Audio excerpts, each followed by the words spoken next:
Bismillahir-Rahmanir-Rahim. Welcome back. Today, we are opening the final cluster of Sūrat al-Maʿārij. If we look at the outer, historical reality of these verses, what scholars call the Zahir, we find ourselves in 7th century Mecca. A crowd is gathering. People are craning their necks, looking toward the Prophet, and splitting off into scattered, derisive little knots. This animation models a modern psychological concept called de-individuation. When we join a group, our individual identity submerges into the crowd.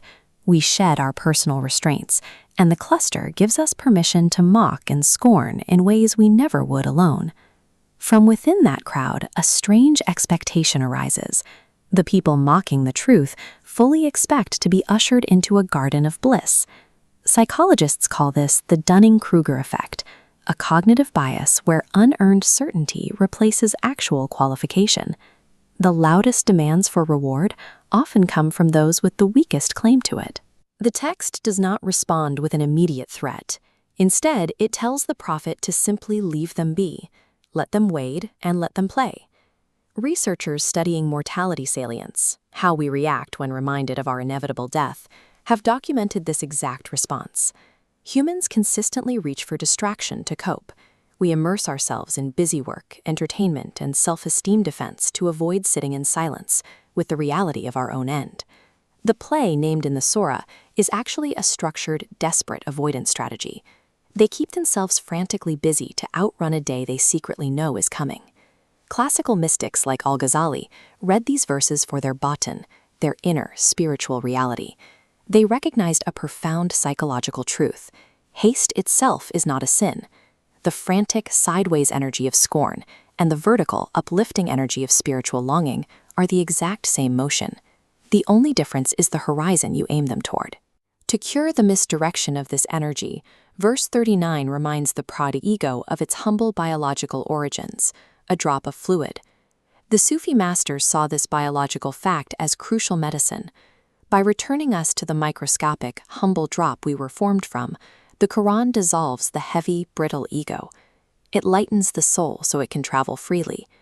Arrogance requires a fiction. It demands a self that believes it was always grand and self-sufficient. When a seeker plainly remembers their biological reality, that story collapses under the weight of its own biology. With the ego deflated, God swears a cosmic oath by the Lord of every sunrise and every sunset. Notice the plural. The text specifies the sunrises. This astrolabe maps the sky's mathematics. Due to Earth's axial tilt, the sun arrives from a slightly different point every day. This unyielding precision shows a creator who cannot be outsmarted. Yet inside this cosmic power, Sufi masters heard an immense, quiet mercy. In their reading, every new dawn gate represents a fresh invitation.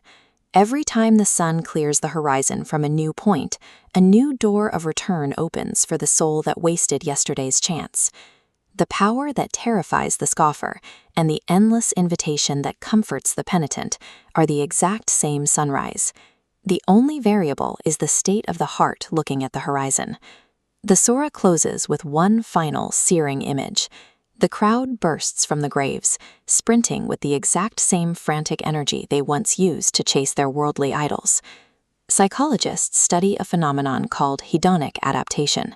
We sprint desperately toward a worldly goal, a promotion, a prize, a status, expecting it to deliver lasting bliss, only to quickly return to our baseline level of happiness. We hurtle toward the finish line, only to discover it is a bare, unrewarding stone. The tragedy of this wasted sprint is written directly into their bodies. The craned, arrogant neck of the scoffer in verse 36 becomes the lowered, downcast gaze of verse 44. This graphic illustrates a biological reality. Scientists studying athletes around the world, even those born blind who have never seen another human being, found that when faced with crushing defeat, we all do the exact same thing.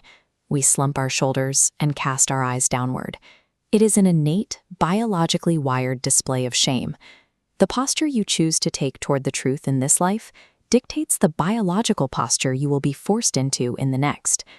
For the next 7 mornings, step outside or look out a window and find the exact place the sun comes up.